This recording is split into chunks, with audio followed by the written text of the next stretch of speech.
Hello everyone, আসসালামু আলাইকুম। আপনাদের সঙ্গে আজকে আমি অন্যরকম একটি ব্লগ শেয়ার করব। ইফতারি ব্লগ বলতে পারেন।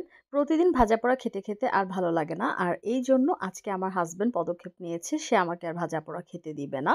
আর সেই অনুযায়ী সে আজকে রান্না বসিয়ে দিয়েছে। আমার হাসব্যান্ড খুব ভালো রান্না করে অ্যাজ ইউজুয়াল। কিন্তু আজকের রান্নাগুলো এত মজা হয়েছে আর সে যখন রান্না করছিল, আমি পেছন থেকে যেয়ে একটু, একটু ক্লিপ নিচ্ছিলাম চুরি করে, করে যাতে সে না বুঝতে পারে যে আমি তাকে ভিডিও করছি।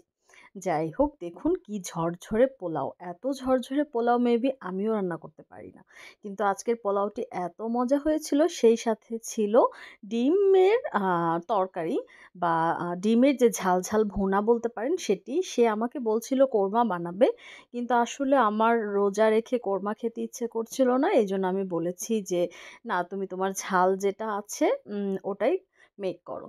তো এই তো দেখুন ফাইনাল লুক এত মজা হয়েছিল যা বলার মতো না। আর এই তো আমিও হ্যাপি হয়ে গেলাম।